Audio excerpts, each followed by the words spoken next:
Hello and welcome to Working Historians, a podcast series where we discuss what historians do with their lives. I am Rob Denning, Associate Dean for Liberal Arts for Southern New Hampshire University's online history programs. This is our second episode with Scotty Edler. Last time, Jimmy, Fennessy, and I talked to Scotty a bit about the Black Death and the Spanish flu, and we started to talk about the parallels between those disease events and the COVID pandemic through which we have all been living for the last couple of years.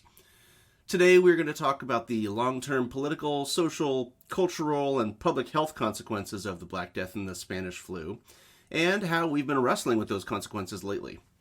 We will also use the historical precedents established by the plague and the flu to prognosticate on long-term changes that we might see to our economy, politics, religion, and culture after the COVID pandemic dies down. We recorded these two episodes separately back in the fall of 2021, so some of our ideas have already been proven wrong, but the jury is still out on a lot of our predictions. Let's start talking a little bit about the consequences of the Black Death and what you see as parallels towards COVID in the modern world. So you were talking about how you had a whole bunch of different categories of consequences, long-term consequences. You were going to talk about political, social, religious. So let's get into it. Where would you like to start? Great. First, let's start with religious, because in the modern world, we've seen a decline in religion over the last 30, 40 years, especially here in the United States. You could make the argument that other than the Catholic regions of the world, that the United States is probably one of the most religious areas in the world at this point, especially with the evangelical movement in the Deep South. So when you look at the Black Death, there was a very big religious decline. And most of that was because the clergy during the Black Death was hiding. They were hiding inside their churches and monasteries. And there's a common sense reason for this. The common cause of the plague was unknown. We now take for granted that we know what caused the Black Death, the fleas and the bad hygiene and all the things that you could go into that causes disease. But these people didn't understand germs. And so they were terrified to come out of their churches and monasteries and help their people. And for the medieval society in Europe, the church was the center of the universe. It wasn't the king or the queen, it was the pope, and it was the bishops and the archbishops. And when the people begin to see that their clergymen, even on the localist of levels, is hiding inside their churches and refusing to help them, the people are going to start to begin to question the church. And when they start questioning the church, they're also going to start questioning the authority of the clergy over them. And most importantly, the nature of God himself or herself. When you think about it, the Protestant Reformation, which will begin in the 1500s, really could not have happened, at least at the time that it did, without the Black Death, because this is the beginning of the privatization of religion, where people are beginning to question the church. Remember, a lot of people don't think about this today in a world where we can all pick up a Bible and read it. Very few, if any, of these people could read the Bible. 1% or half of 1% of the people in Europe could read in a in-depth, reading level. Some of them could read barely, but not to the scope of reading the Bible and understanding what it said. The clergy, that was their job, to read and interpret the word of God to the average people. Now the average people who have seen their clergymen basically ignore them during what was to them the end of the world. I mean, you hear evangelicals talk about the end times all the time. It's nothing compared to then. Yeah, yes, this was to these people, as I said in the introduction of part one, this was the end of the world to many of these people. They saw it as that. And so, a lot of what kept the medieval population in line was really the church. And then this goes hand in hand with the next part of it, is politics, because religion was so involved with politics. When you look at just to do politics with religion, um, the nobility did the same thing. Those people who were supposed to be running their countries, they hid inside their castles or their manor houses, their palaces, and basically ignored the situation that was going on outside those walls. And while the people were beginning to question the church and the authority of the clergy, they're also going to begin to question the idea of absolute monarchy. There were no constitutional monarchies here in the 1300s. There were no real democracies like we think of today. And so the political decline is going to be very, very important because of the Black Death. And if we look at today, not only have we been in a long period of religious decline, um, I would argue that in many ways the religious decline will probably get worse before it gets better, because if you look at some of the people who have been hurt the most from COVID-19, most of them are people who unfortunately at least right now, have not been vaccinated. Many of them are very religious, living in the deep South area. And so you are going to see a lot of these more ardent supporters of religion either die out or become basically turned off by what they see as the lack of the church's support. What's funny is it goes in both ways, too. I don't want to pick on the people who don't believe in vaccines, because you could make the argument in reverse. There are many clergy members who are arguing for vaccines and turning off their own flock and them abandoning the church. So when you look at the religious decline, it kind of goes both ways. Either the clergy is preaching not to get vaccines, and their people are either listening to that and getting sick, or walking away from the church because they don't agree with it, or the clergy, and this is really in the Catholic Church, but in some evangelical churches as well, they're advocating to get the shot, and people are being turned off by that and walking away from their churches because of that.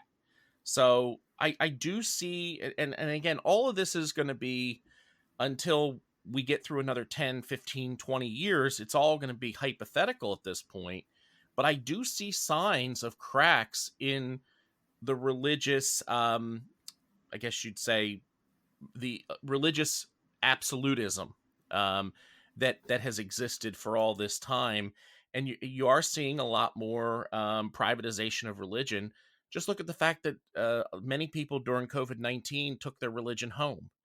And they basically didn't go to church for a year and a half. And now that the pandemic is, I don't want to say winding down, but in a new phase, a more stable phase, maybe, people aren't, I think some of these people who stayed home and decided to practice their religion at home maybe have decided, you know what, maybe we're going to stay there. So there's really three aspects of this that are going to be interesting. Now, just to finish up politics, and then we can kind of, talk about anything there. We've seen political decline to go hand in hand with the religious decline. In my lifetime, and I'm not going to out myself, but I will. I was born in 1980. Oh, you youngin'. In my life, I don't always feel that young, but in my lifetime, if you don't count Jimmy Carter, who was president for literally 6 months of my life, which I'll count him for this, but if you look at my lifetime, there have only been 3 presidents that failed to win re-election. Carter, when I was 6 months old, George H.W. Bush in 1992. And then, of course, Donald Trump in 2020. What do all 3 of them have in common? All 3 of them have some kind of catastrophic event that went on that basically made it so it was impossible to reelect them. But what was Trump's? Trump's catastrophic event was COVID-19. I mean, you can talk about everything that went on during his presidency. And I'm sure we could go a 6-hour podcast and discuss the pros and cons of Donald Trump. maybe longer. But I would argue, as someone who studies the polls and looks at this very closely, that Donald Trump's number one reason for losing the 2020 election was COVID-19 and his handling of COVID-19. And he's not the only one. You can name different politicians in Europe who have had some kind of issue. If you look at Boris Johnson, it didn't affect right away, but if making the news right now, Boris Johnson is in big trouble for basically breaking COVID protocols and having parties when the poor queen couldn't even have a family funeral for her husband, Prince Philip, the Duke of Edinburgh. He was out having Christmas parties and birthday parties at 10 Downing Street. I think that's going to have a political price to pay in the United Kingdom. Look at Angela Merkel in Germany. She has had some issues. Now, again, she's already said prior that she was not going to run for another term. But obviously it's weakened her position. So when you look at this, it's making a lot of, especially the Western democracies, are having some structural issues because of COVID-19, and it's mostly in a political decline some way or another. Now, is this a permanent political decline like happened in the 1300s? Starting in the 1300s, you see the crumbling of absolute monarchies. I don't want to suggest that. I do not believe that we're seeing the crumbling of the democratic republic or of a liberal constitutional monarchy. But I do see that we are seeing some kind of possible reforms or evolution in this. Same thing with, I hate to say this, but my home state man, Joe Biden, is not having as successful of a presidency as most of us here in Delaware would like to see him have, as being the first president from the state of Delaware, because of COVID-19. So it goes, it hits equal Democrat and Republican, and also across the board in Europe, that you are seeing maybe not these people hiding inside their castles or manor houses, but they're definitely being affected politically by this disease. Yeah, I mean, it remains to be seen how drastic the effect of COVID will be on kind of the lasting democracies in the world. Like you say, democracies probably aren't going to go away, but at the same time, they are being shook right now, and so it will be interesting to see what types of reforms have to go into place or end up going into place to try to maintain the system, so to speak, going forward. Because Mhm. yeah, the old system held, but barely, and it Yeah. exposed and so and especially when you start bringing in things like the January 6th insurrection and all of that, you start to see kind of specific ways that the system came close to collapsing, and all of that was exacerbated. And it's kind of hard to imagine that would have happened without COVID being Yeah. kind of the instigator in all of this. And so, Yeah. yeah, it will be interesting to see what kind of long term reforms we see coming out of it, because yeah, there were definitely some long term political changes. And you mentioned that absolute monarchy started to kind of go on the way out as a result of the Black Death. So what propped up to replace it?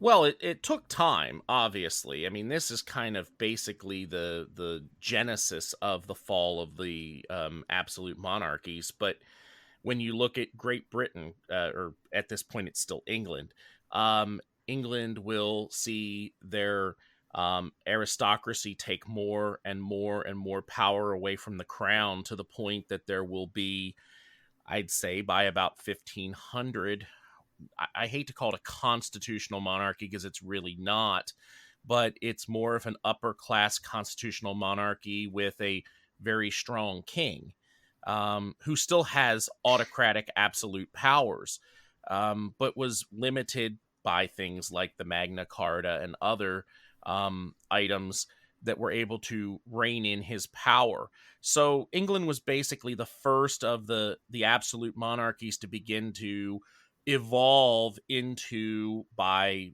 I'd say 1680, 1690, with William and Mary, you really see the beginning of a constitutional monarchy. Same thing you could say if you looked at France. France is going to obviously take until 1789, beginning of the French revolutions. But many of the problems that the French had to deal with in the 16 and 1700s were unresolved issues from the Black Death, being workforce issues, access to land. We tend to forget that almost all these other countries do away with serfdom after the Black Death. And we'll get into that in a minute. But France doesn't. France and Russia are the last two countries to have serfs on a large scale. And it took a revolution in France to get rid of basically serfdom. And if you look at Russia, Russia got rid of serfdom about the same time we got rid of slavery in the 1860s. So, and also we want to throw Russia out there. We don't want to talk about them because they really were, for the most part, unaffected in large numbers by the Black Death because of such a low population. But you still have to mention them with some of these things for comparison's sake. So you begin to see a long period of evolution from absolute monarchy to constitutional monarchy. But just like any other government change, it's going to take a while. Everyone thinks that the United States, and I don't know why they believe this, but that we got our independence. We declared our independence in 1776. We got our independence in 1783, and then we were a fully functioning democracy. We evolved from Great Britain, which was a constitutional monarchy, basically a democratic state. And really, if you look at the United States government and how it's set up, it's very similar to the British government. The only difference is, we have an elected president and they have a hereditary king or queen in this case today. Our government is set up very similar. You could argue that, there's a difference between in the US, we're citizens and they're subjects, but that's really just semantics at this point in 2022. So this idea that these government forms just pop up all of a sudden is in itself ridiculous. I mean, everything evolves. And so you could even make the argument that the modern democratic states started to evolve because of the Black Death. Now, this is a reach, but you have absolute monarchies. They're weakened by the Black Death, and then other things in the 1500s that will lead to constitutional monarchies, especially in the United Kingdom. And then, of course, will evolve into the democratic states we think of, like the United States, and eventually France. Although France will have a couple of setbacks in the middle of that, namely with last names of Napoleon, and of course going back to the Bourbons for a period of time. But all in all, I mean, these things do evolve and change. And so I think with the political decline from the Black Death, I want to be clear that it's not necessarily a negative decline, because it did give us the modern democratic Western Europe. But for those people who were living at the time who had that power, mainly the people that ran around with crowns on their heads and scepters, that political decline was not necessarily a good thing for them. Yeah, I think it's interesting comparison of history versus, current events, because you're talking about a long-term evolution from, the Black Death of the 1340s, 1350s, all the way up through, the Glorious Revolution of the 1680s, and then the American Revolution, the French Revolution in the 1780s, 1790s. Yeah, we're talking a good 350, 450 years of evolution. And so we are definitely in the very early stages, if there is any kind of a big scale transformation happening now. I mean, we're at the very beginning of it at this point. It very well could play out for a very long time. It's not going to be it's probably not going to be quickly resolved. It may not even happen in my lifetime. Who knows? But it will be. Future historians will have a cool story to tell about the evolution that may have started in around 2020. Yeah, it's interesting because how all of these things, there's an interplay of all these forces. Like, for me, it's hard coming from a European historian background and then my interest in modern U.S., thinking through the chicken and the egg arguments, as you see, I mean, we had the Magna Carta in 1215, and then you have the Black Death, which exacerbates political instability and religious instability, creates all of these economic changes. And then you look to today, and we have COVID, which does exactly the same thing. But over the last decade, there were things politically that lead up to where we are right now. So Sure. erosion of truth and fact, or belief in truth and fact, for example, increased polarization on both sides of the aisle and movement toward opposite poles. So and then you get to something that becomes politicized, like a pandemic, and it drives a wedge even further in between those things. So those sides. So it's really, yeah, I just find it fascinating, like how all of these kind of things form a web to come together. Well, and I don't know about the European countries, but I would probably ask either of you. And this is kind of just where my thinking goes when I think of the COVID-19 and its effect politically.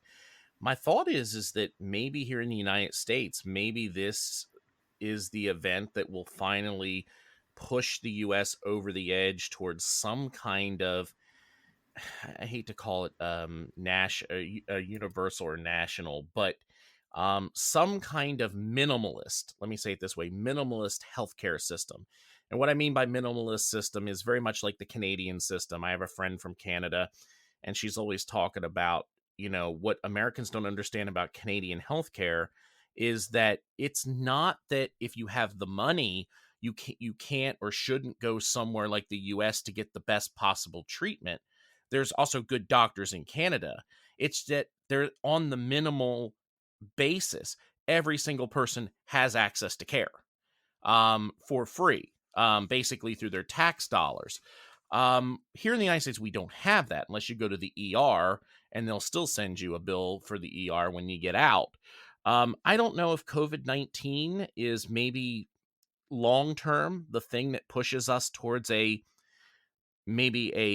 everyone has a certain amount of healthcare for free, and then you can always pay for private insurance for better care.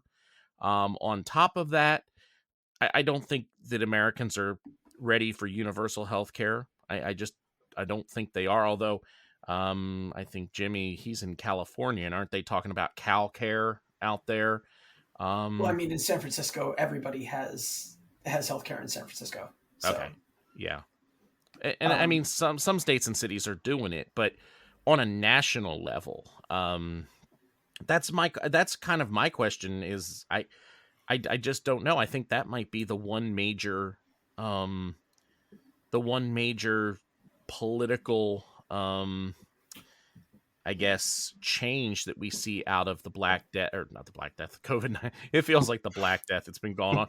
In another year, it'll have gone on as long as the Black Death. Yeah. But I just don't know if that's going to be when we look at this in 20 years, this is the change that comes out of it. I don't know. I think if anything does, this will be it.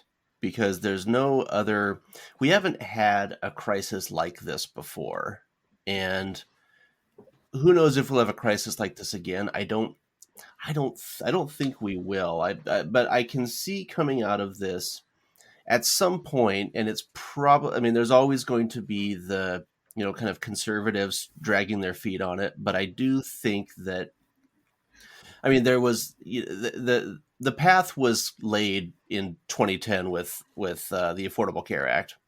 And so I do think that if at some point in the next few years, it's probably not going to be this year, but I don't know, maybe 2024 or 2026, who knows, if there gets to be a larger Democratic majority in Congress, I can see them pushing something, because especially in a couple of years when they're able to look back and see just how devastating this was to our healthcare system, Mm-hmm. they'll have a pretty strong argument to make that we need to have a better system in place. And Absolutely. because we're still in the thick of it right now, and so everything is we're going from crisis to crisis, and so we're starting to see kind of a general outlines of just how bad the healthcare system was shook by this. And as more as the average American age continues to go up, like it has in recent decades, there's going to be more and more attention paid to this kind of thing. And Absolutely. so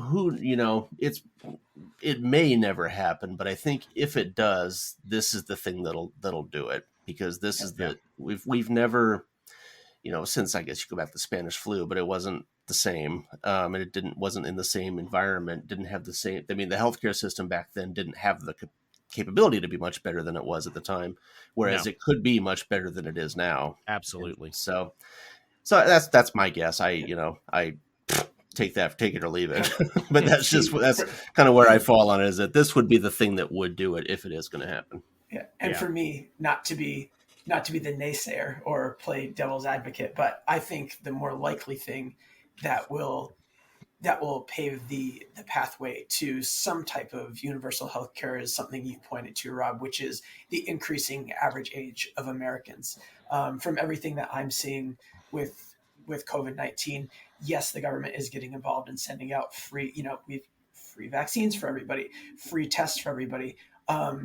But people aren't taking up those offers in relation to COVID-19. And in fact, what we're seeing is arguments on the side of people who are doing that and getting vaccinated, that people who refuse to get vaccinated shouldn't even get health treatment. So for me, I see COVID-19 as continuing to split the sides and not bringing us closer together on anything like universal healthcare or anything, really. It's just increasing division.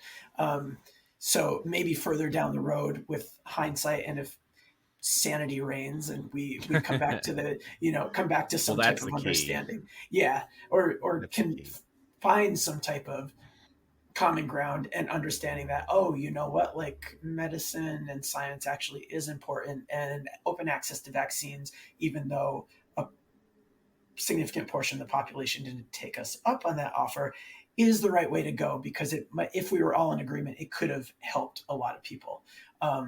But for me, I mean, not to be a cynic, but just looking at the way things have been going and how COVID has divided the country, I don't see it uniting us behind universal healthcare. If anything, no. I mean, we see people who would support universal healthcare and who were the first to get vaccines and everything saying, screw those people. They didn't even get vaccinated. They shouldn't get any healthcare. They shouldn't be the ones overrunning hospital resources at this time. So there's a lack of empathy there that would suggest that they even want to now extend healthcare to everybody if those people aren't willing to engage in vaccination.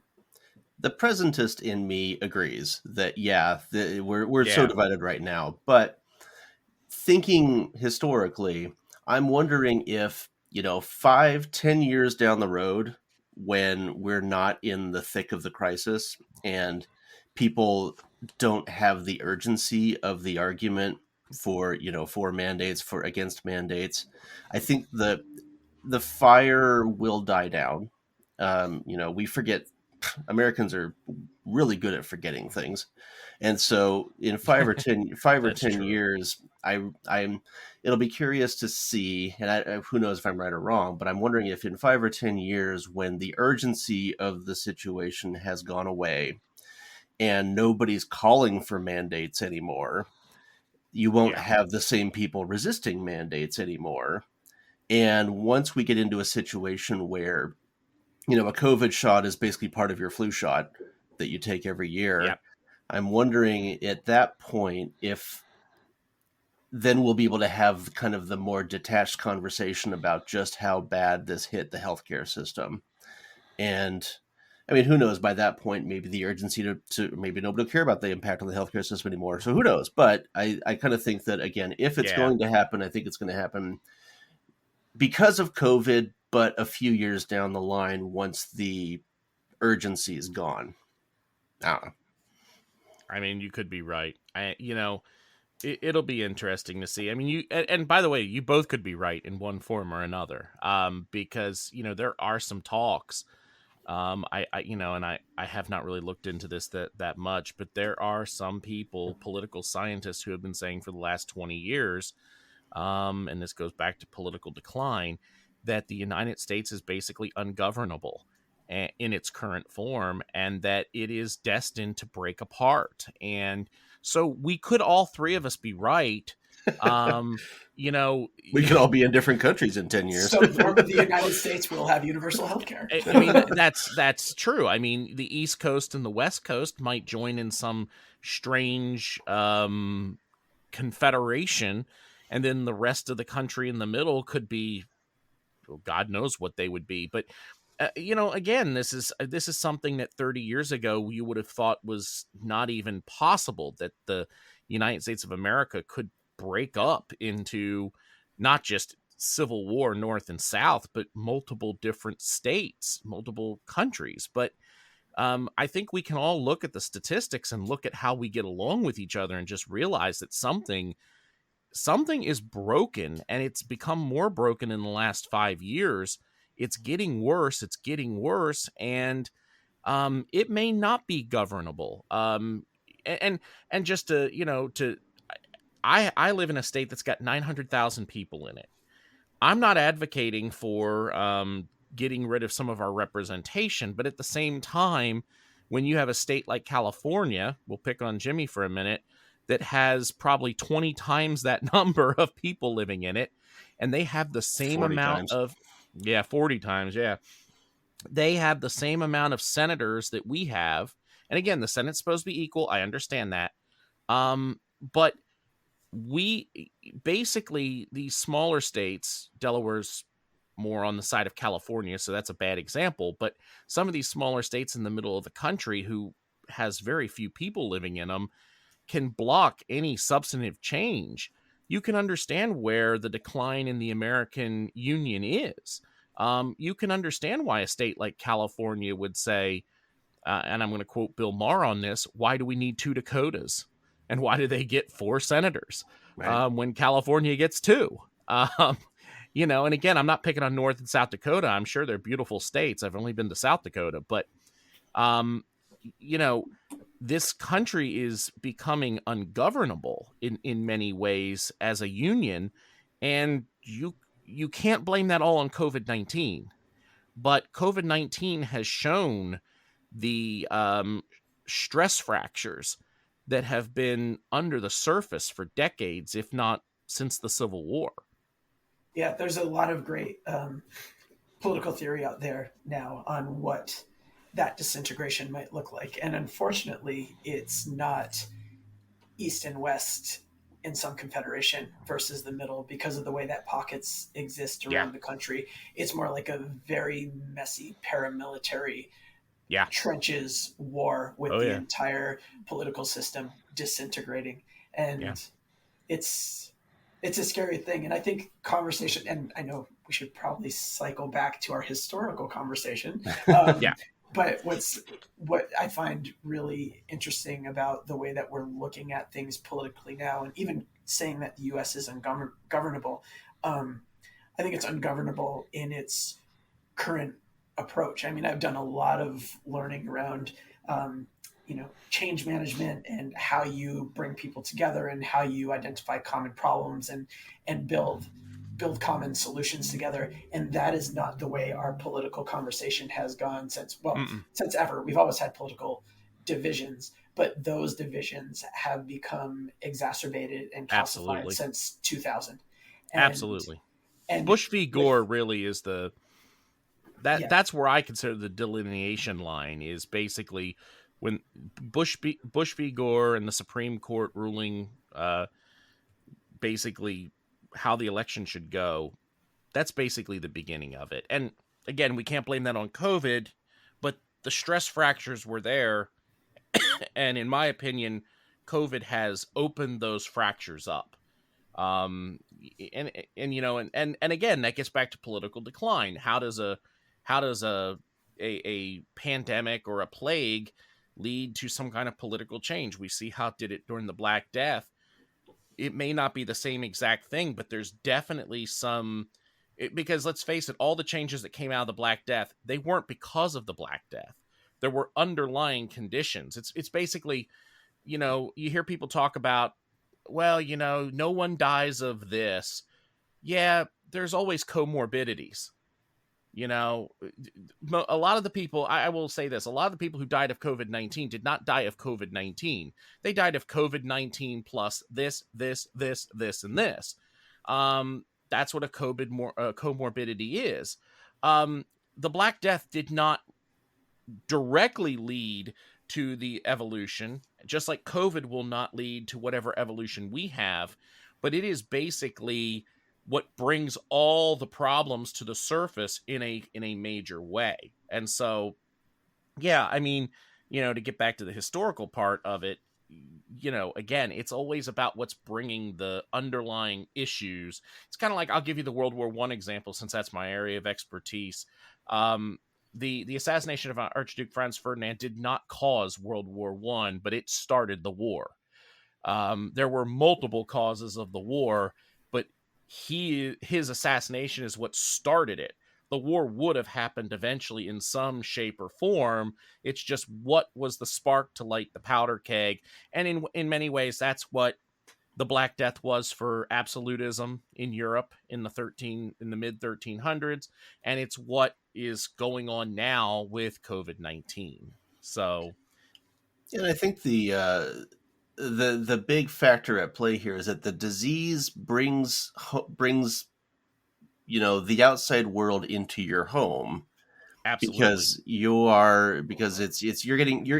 you're suffering from disease, and you can't fix the disease by yourself.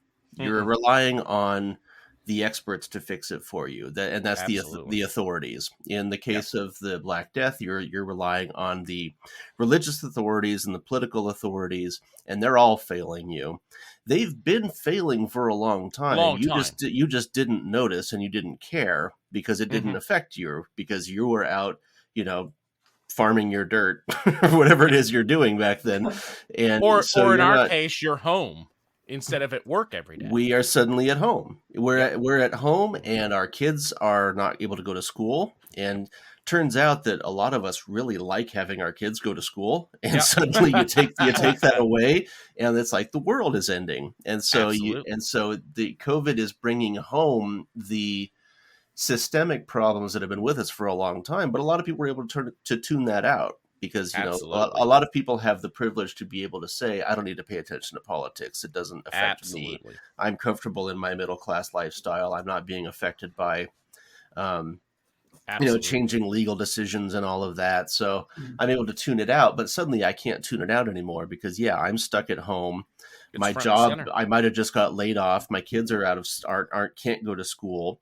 People are telling me how to live my life. People are saying that I can't go outside, especially in the early days of the pandemic, where people were, you've got to Yeah. clean all your mail before it comes inside. You can't, Yeah. there's Yeah. germs on it. And Yeah. so it brings the reality home in a way that it hadn't before, and it makes the Absolutely. pre-existing problems a lot more obvious to people. Absolutely.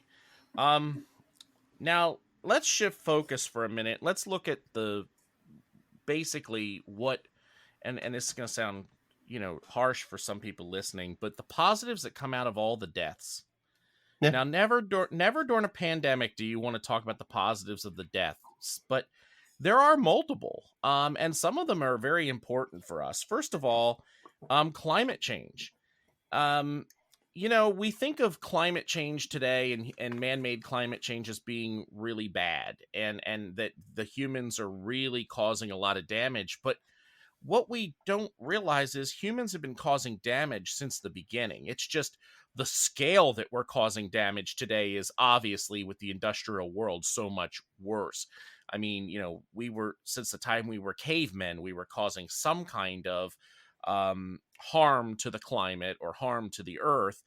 But actually, during this period of time, you actually see some healing of the climate, because with the lesser amount of people out farming, many of those fields began to reforest.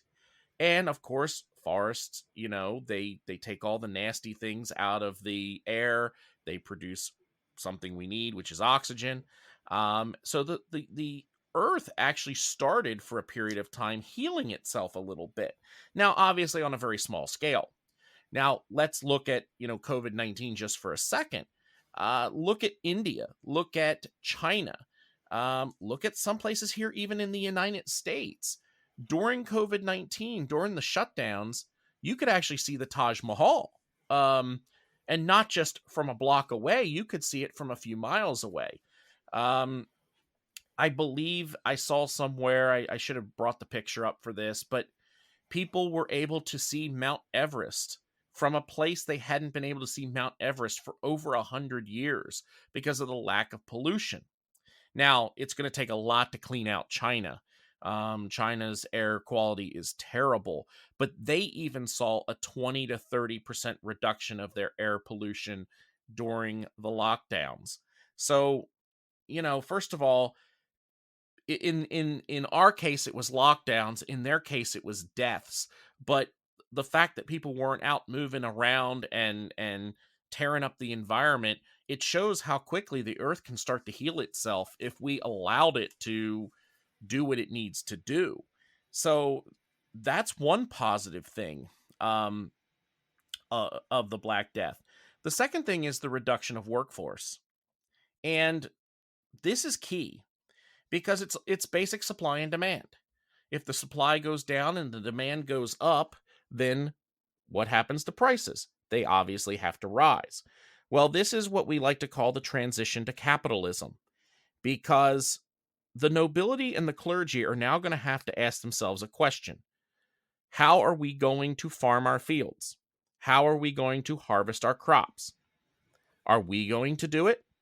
Well, when the peasantry has been basically wiped out by this disease, the peasant laborers no longer had to know their place. They didn't have to just do what they were told because they could just go somewhere else. So now the peasants can get together in a group and demand higher wages, which of course will allow for them to have more buying power. But another issue with having a reduction of workforce is also that there's not going to be enough people to do these jobs, even under the best circumstances.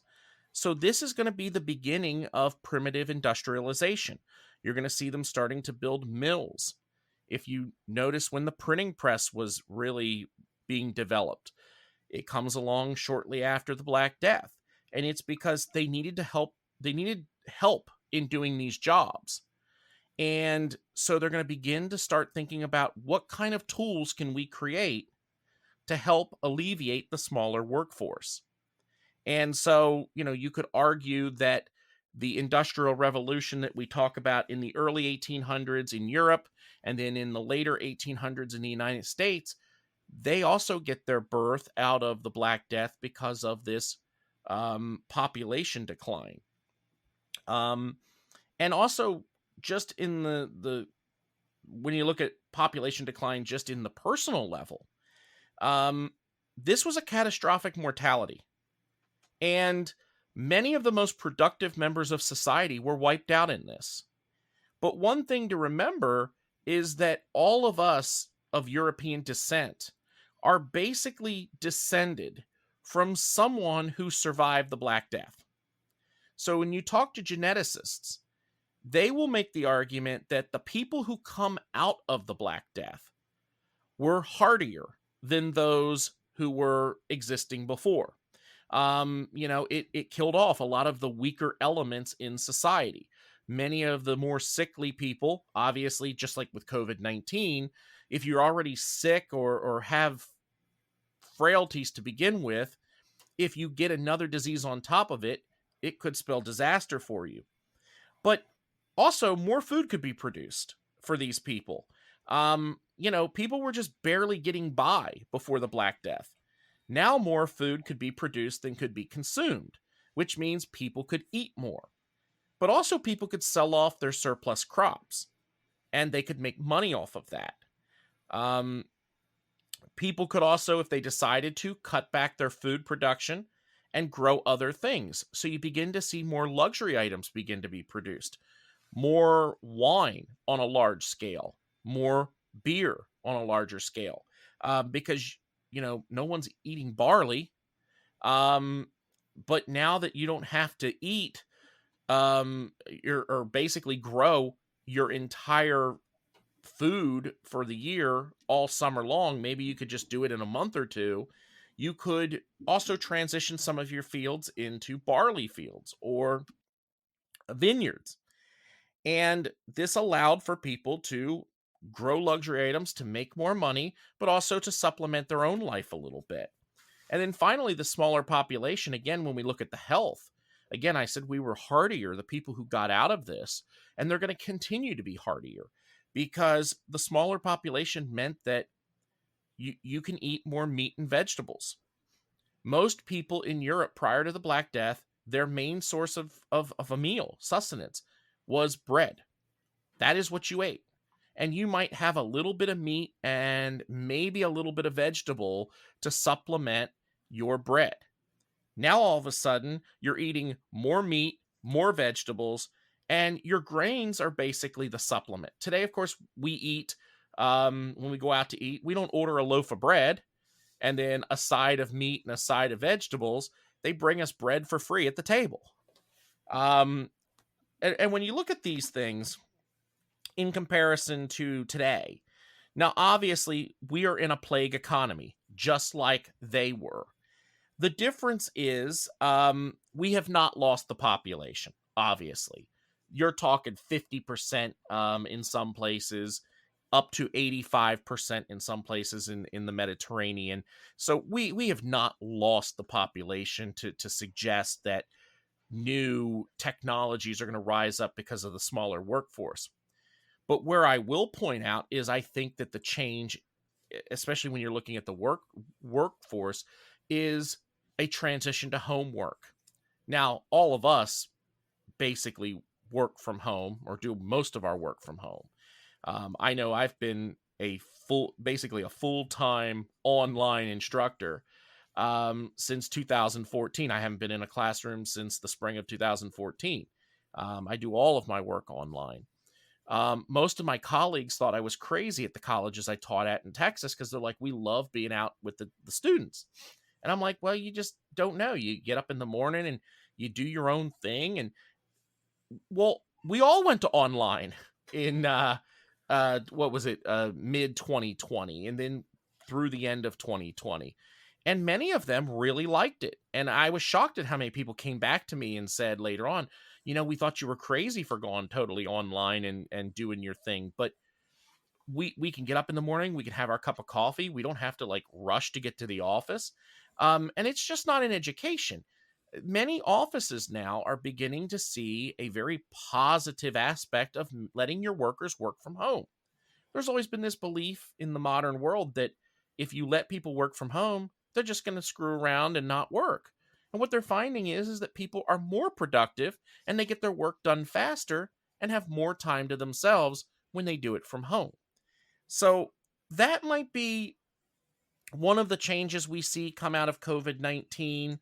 I do think that another change that we're going to see out of COVID-19 is I think more department stores and malls are going to go goodbye. I think they're going to go out of business.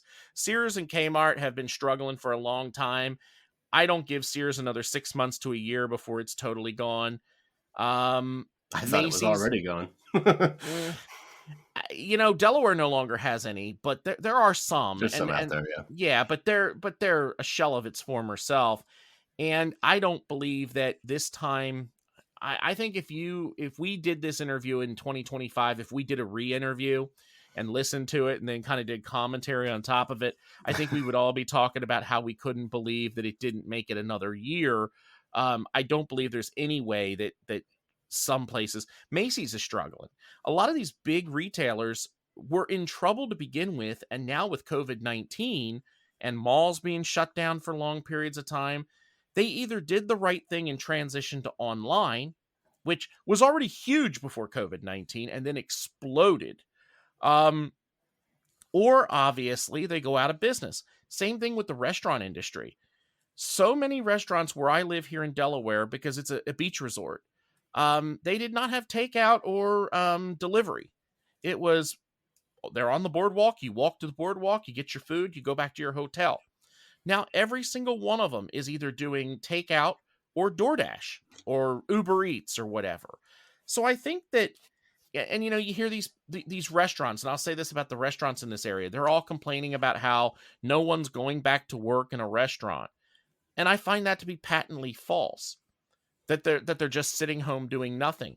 Many of the people I know that worked in restaurants no longer work in restaurants, but they're working because when they sat home and were basically unemployed, they went and found themselves online jobs like we just talked about.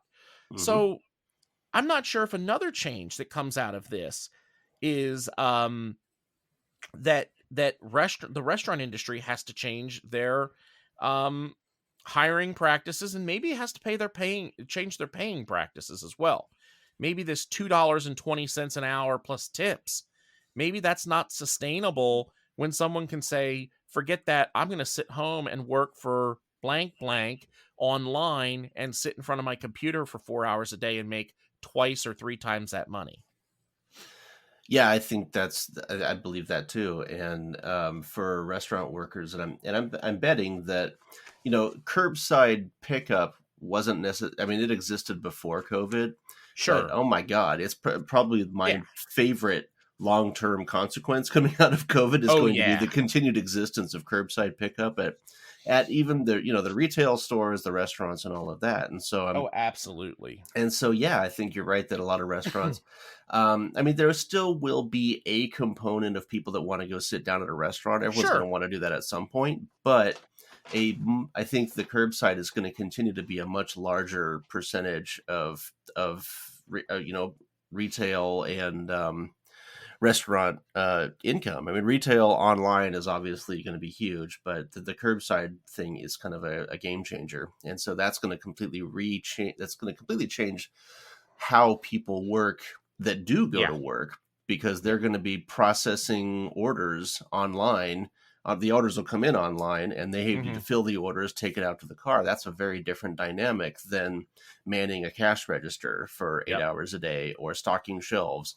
The shelves very well. I mean, there will be more automation. We've already Hmm. seen in Ohio, here in Central Ohio, we have a lot of grocery stores that don't have any Yep. people as cashiers anymore. Yeah. It's all self checkout, and Yep. so the only employees are the ones that are stocking shelves. But Yep. there's even been advances in robot technology that can stock shelves. And if you end up having more of a warehouse type system where you just have someone at the front filling the orders that come in online, that's a Yep. very different business model than what we had before. And if you've got everything organized behind the Yep. scenes in a warehouse, you don't need the manpower for that. No. And because, the great resignation and all of that, we Hmm. do have people leaving the workforce. But as you say, there's a lot of people that have found other new ways to live. Yeah. Entrepreneurship is going up as people are developing online businesses, and people working from home for existing businesses. And so I think there will be a very Absolutely. dramatic change in kind of the work, in the labor force, and how people work and where people work. And I'm kind of looking forward to seeing how that plays out. Yeah. I'm excited. One more thing I forgot to mention just was more access to land as well. And that, you could throw that into any of these categories, but and this is one that obviously is not going to pertain to today because we're not seeing that type of die off. But when you look at the situation here in the 1350s, um, there were areas where the land was just open, where no one owned it at that point because the families that owned it had just completely died out. So many of the serfs who were tied to that land became peasants because they no longer had a lord to answer to. And you begin to see land redistribution, which benefits the poorest. And so this is the beginning of the process for the abolition of serfdom, which many historians believe is the single most important economic and social aspect of the Black Death, because this is really where serfdom exists, and serfdom is mainly on continental Europe. You do not see serfdom in the United Kingdom, but France, the Germanys, places like that, Russia, serfdom will begin to decline. Now, again, Russia takes until I think it's 1868 or 1866, and France takes until the French Revolution. But many of these other countries, they start seeing serfdom just die out naturally. And unfortunately, that was one of the arguments that some of our founding fathers had for just letting slavery die out naturally, was because serfdom had done it in Europe naturally.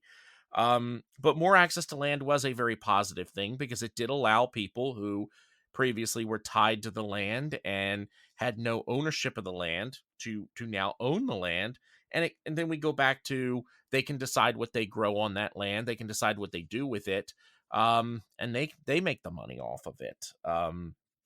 One aspect, though, of the Black Death that's really interesting is the fear. Now the Europeans are going to be very fearful of outsiders. They're terrified of those that are not within, the confines of what we consider to be European civilization. They recognize that this came from Asia. Now, they don't know how, they don't know why, but they know it came from Asia. So they're going to begin to start questioning their entire trade practices. Now, again, we're here in the middle of the 1350s. The Crusades have already happened. They've already been reintroduced to all the goodies that they basically denied themselves from about 500 to 1000, 1100 AD. Spices and soap and all the things that they just didn't want after the Roman Empire fell. They now have it again because of the Crusades, and they want these things, and they're coming across the spice road. Then, of course, they're being, dispersed by the Italian city-states and their merchants. Well, now the question is, do we want to get those things from that trade route? And also, maybe we should cut out the Italian middlemen, because it was their ships that were spreading this disease. And so you actually begin to see these European countries start to look at the possibility of a direct trade route to Asia. And one of the first of them is, of course, in the 14 teens and the 1420s, the Portuguese begin doing this. And by, I think it's 1488, the Portuguese have found a water route to Asia. That is, of course, the water route around Africa. Obviously, the most important of these, if we're looking at us, the most important of these is, of course, the Spanish and their explorations, because where do they find? They find us. Columbus's voyages would have never looked good to the king and queen of Spain if it hadn't been for getting the goodies from the Spice Islands. That was always the goal, not obviously finding the New World, but it was to find all the goodies of Asia.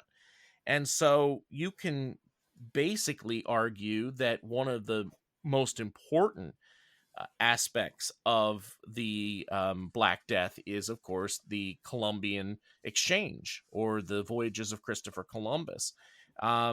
Also, if you just want to look at it from a purely cultural standpoint, if you're going to give the Black Death credit for the voyages of the Portuguese in the early 1400s, which evolved to the Spanish voyages and the English voyages, you also have to credit it somewhat with the Renaissance, because when Europe is at its lowest, and it's at its lowest here in the late 1300s, of course, in the early 1400s in Italy, you see the rebirth of European society and philosophy and art due to the Renaissance.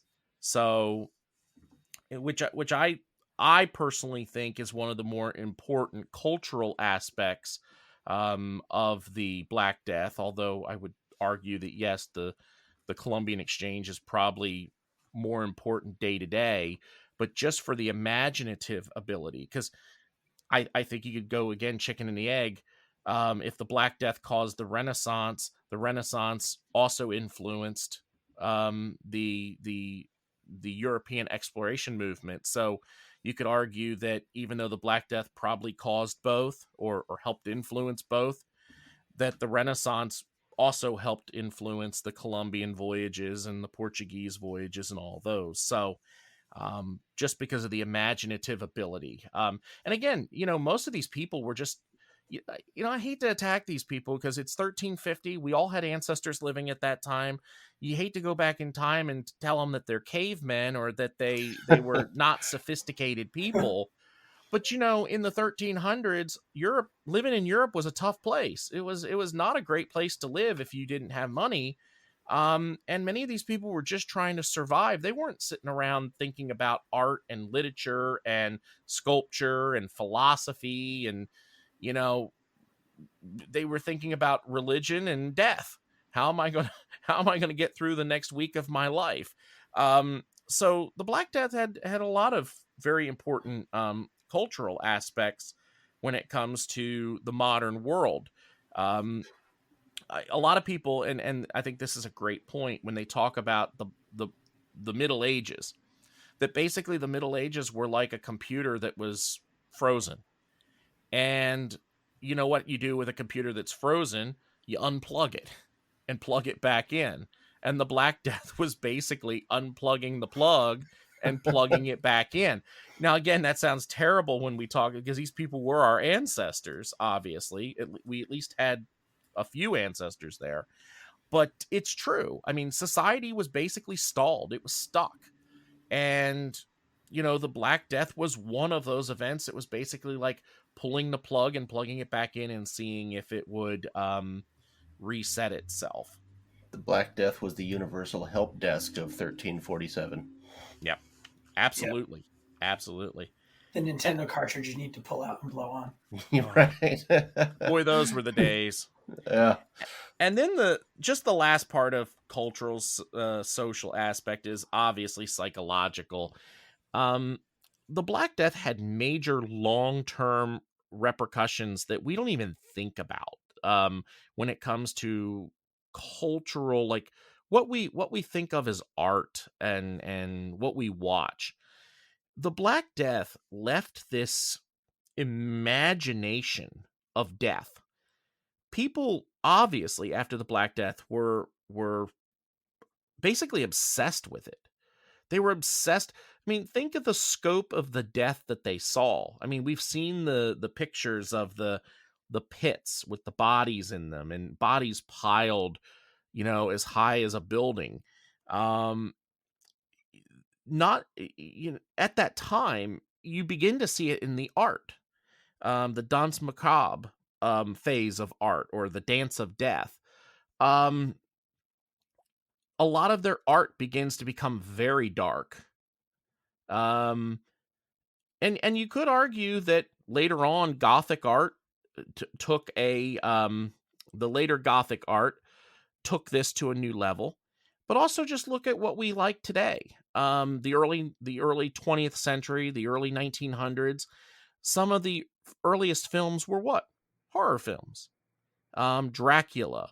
Of course, in the 50s and 60s, you begin to see the zombie phase, which has continued on in earnest through The Walking Dead and Fear the Walking Dead. Some of the most popular TV shows, that have ever been on TV.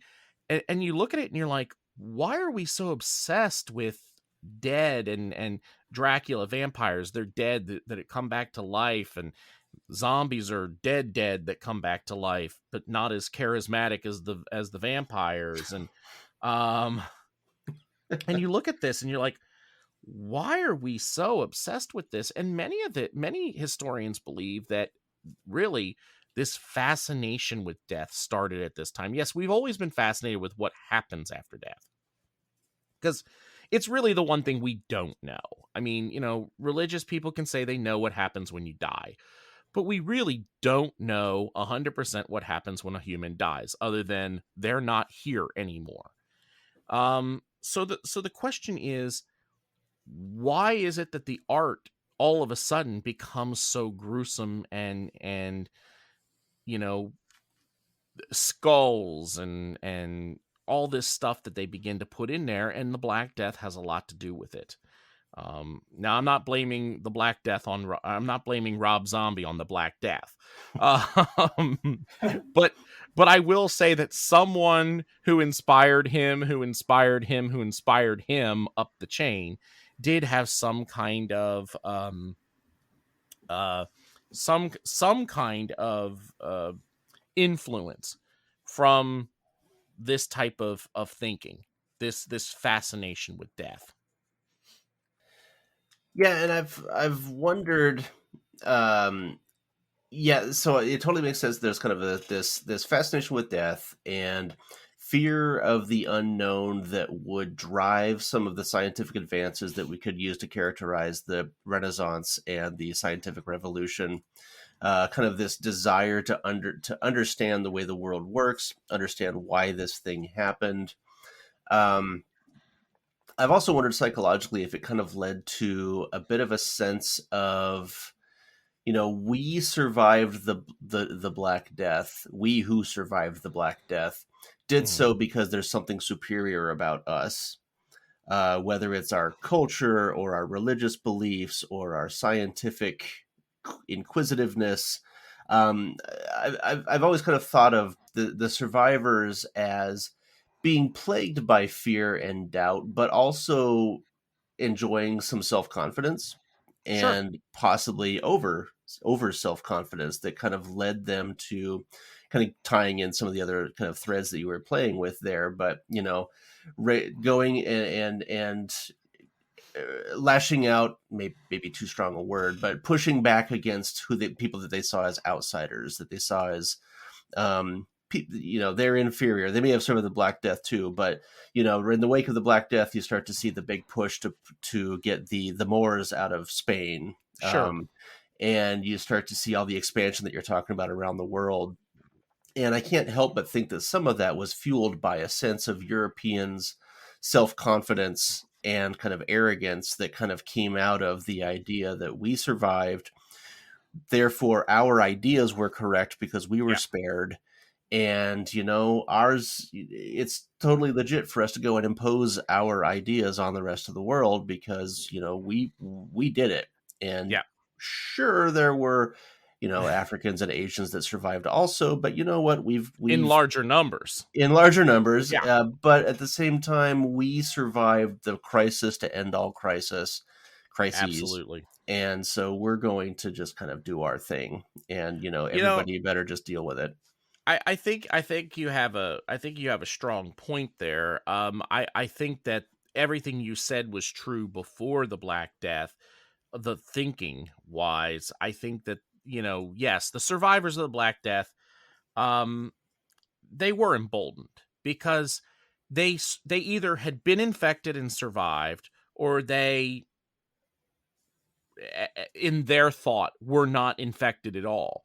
They probably were, and were just asymptomatic of it. Yeah. Um, because we do know that just because you get exposed to any of these things doesn't mean you're actually going to come down with it. Now, what was the percentage of asymptomatic people from the Black Death? We don't know. We have no clue, because we can't go back and tell whether they got it, were sick from it, and survived it, versus they, just didn't get it. But these people, again, the strongest of the strongest basically survived, and they were in many ways given a protection from reoccurrence of this. At least this particular strain for a long period of time. And so, yes, I think that they were emboldened over the next 100 years. They said, we survived this. Don't forget, not long after this, you see the fall of the classical world, which went all the way back to ancient Greece and ancient Rome. I'm talking about Constantinople falling in the 1400s. That to them also emboldened Western Europe, because now these outsiders have taken one of the two main cities in Christendom. I mean, there's Rome and there's Constantinople. And once Constantinople was no longer Constantinople, it was Istanbul, to quote the song. Hmm. Um, that was a major blow for these people, and the Western Europeans were they were looking for a fight. And obviously the response to that was the unification of Spain, the Reconquista. You've got the Columbian voyages getting ready to happen. You know, there was some movement towards possibly trying to go and retake Constantinople. That was luckily abandoned because I think the Europeans would have figured out that was not a good idea. Yes. I mean, they didn't do well in the Crusades. I don't think that the best idea is to go attack the Muslim armies, or the Turkish armies, the Muslim Turkish armies, because they would have found that was not a good idea, that it was going to end the same way that the Crusades ended for them. And we can sit here and say, was Eurocentric idealism before the Black Death or after the Black Death? I think we could argue that it goes all the way back to ancient Greece and ancient Rome. I think Europe has always felt that they're the center of the universe, and for most of our history, they were. I mean, let's just face it, for most of our history, especially if you're dealing with Western civilization and you're not counting China or India, they were the center of the universe for most of us. And I think that, I think the Black Death gave them a little shot in the arm. Sure, I think that between the Black Death, the Renaissance, the fact that all these countries are starting to unify that weren't already unified, I think you could make the major argument that they did get a little bit of I don't want to call it positive reinforcement, but they did get an injection of courage and maybe I don't know the best word for it, maybe not ego. Well, ego.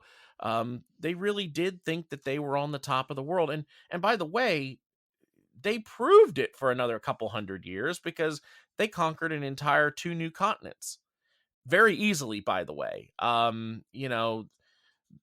If you realistically, the area that they had the hardest time with were with the most primitive of the natives. They took down the great native empires of the Aztecs, the Inca, the Maya, like that. I mean, it was, within months they had conquered those areas. So by 1600, Europe was, they had a lot to be proud of. And so, I mean, I guess you could argue that there was a injection of pride or whatever. You could use 100 different words to basically characterize that. Yeah. Oh, although they would be conveniently overlooking the fact that they utilized local native populations and worked with them in order to play on political instability in that area, and use their assistance to overthrow some of the larger empires. Absolutely. Yeah, I always got a kick out of describing the fall of Tenochtitlan in when you've got Cortez and his 500 conquistadors somehow conquering this one of the biggest cities in the world at that point. And I always like to frame it to students to say, you've got Cortez and you've got 400 or 500 conquistadors, and then you also have about 250,000 other pissed off subject people of the Aztec Empire. That's where the bulk of the force came from. That Cortez liked to say, it was just me and my buddies that me and my 500 men. But conveniently. And even and what's funny about that is even those 250,000 weren't enough. I mean, he had to send in, a committee to meet with the ruler that replaced Montezuma. Yep. And basically they gave them all smallpox. Right. So I mean, even that, I mean, that just shows how they were crafty. They were, and they probably got a lot of that from their grandfathers and great grandfathers who had survived this particular event. Same thing with the Inca. I mean, Pizarro goes in with, I can't remember how many men he had, but it was ridiculous. It was like 250 or 500 men, something stupid. Yeah, 3 something. Atahualpa had like what? And again, you never know if this is exactly how many they had, but the thing was, I think he had 20,000 men or something ridiculous, and an honor guard of 100. Mhm. And somehow he was able to be captured and taken back to the Incan capital as a prisoner. Now, I mean, you have to be crafty and resourceful in order to do something like that. And again, did they really have 20,000? I wasn't there. That's what they say. But and I would never accuse Francisco Pizarro of lying or exaggerating his military He was very objective. prowess. Yeah. Yeah. Exactly. But yeah, no, I mean, it's just one of those things where I think, there were three main events at the end, at the middle to the end of the 1300s, early 1400s, that really made the discovery of the Americas possible. And I always tell my students it's the 100 Years' War, the Black Death, and of course the fall of Constantinople. Those three events led towards the voyages of Columbus and his other counterparts. And can you argue one is more important than the other? Probably not, but in conjunction, all three had a major impact on that specific event. Obviously, we're talking about the Black Death and all of what it influenced. But if you want to add those other two things in there, the 100 Years' War and then the fall of Constantinople, I mean, those three things combined really led to the modernization of Europe. We really do. When you split up the histories of Europe, there's a reason why we basically consider the beginning of early modern Europe to be 1500, 1600, and not 1300 or 1200. So it does it does have a major influence on that. Yep. And so it will be interesting to see, just to kind of wrap things up a little bit, Yep. since we're starting to get a little bit late here, but Sure. It will be interesting to see what COVID brings, because we've just spent an hour laying out a whole wide range of very broad and important consequences that came out of the Black Death. I'm hoping that we don't. Oh, I was gonna say my dream to compare COVID to the Black Death. My dream would be that this is what we're gonna see in relation to the Columbian voyages of exploration, that we're going to begin to see some more voyages. We haven't been to the moon in my lifetime. I don't think we've been to the moon since 72 or 74. I really do believe that after COVID calms down, I think that we're going to have Columbian voyages of exploration. This time, though, I think they may be privately funded. And I do believe that you're going to see in our lifetime, I think we're all young enough that we'll probably see it. I think we're going to see man on the moon again. I'm not sold that we're going to Mars in my lifetime, but that's what they keep saying. But again, go back to 1350 and tell people they'd sail across at that time the Great Ocean, what we know as the Atlantic Ocean, and they'd arrive here in the United States. Those people would have looked at you like you were insane. Yep. So, I do think that that's going to be the correlation when we look at this thing.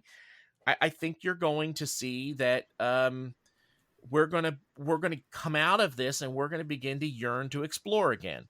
There's not much to explore here unless we, go into the depths of the ocean. But I do think we're going to do some more up there. And I think that's going to be a positive thing. I mean, I'm not going to Mars. Let me be clear on that. I'm staying right here. Earth has oxygen. Earth has water. Earth has beaches. Mars has composted food from if you ever seen that movie, the Mars movie with what's his name? I'm not down for that. I don't want to be left there either. So, and everyone says it's a one-way trip, and I don't want to be there. But I think that's keep an eye on Musk and the other guys. I think that the wealthy are going to begin to really push for not just a race for commercial space flight, but I think you're going to see voyages of exploration. And I'm, at this point, again, I think we're only going to go to the moon. But, again, if you told Christopher Columbus in 1475, that he would never cross the ocean. And he said, he would. I think you'd laugh at him and think he was insane. And yet look what he did just 40 years later. So. Yep. So, like you said, we'll check back in like 5 years or so and get the three of us back here on the phone again and see what has happened since then. But I think for now, I think let's I think we should call it a night. And okay. So thank you for taking the time to talk to us for a couple episodes here, Scotty. Okay, it was great talking to you both. And thank you for joining us today. This episode appears on the Working Historians podcast feed, and you can subscribe to that feed on any podcast app, including Apple Podcasts, Google Podcasts, Stitcher, Lyceum, SoundCloud, or whatever else you prefer. That way you won't miss any episodes, and you'll continue to hear about all the other cool stuff that historians do with their lives. If you have any questions or comments for this or any of our other podcasts, please send us a message at workinghistorians@gmail.com or through our Twitter feed at workhistorians. For Jimmy Fennessy and Scotty Edler, I'm Rob Denning. Stay healthy, and we'll see you next time.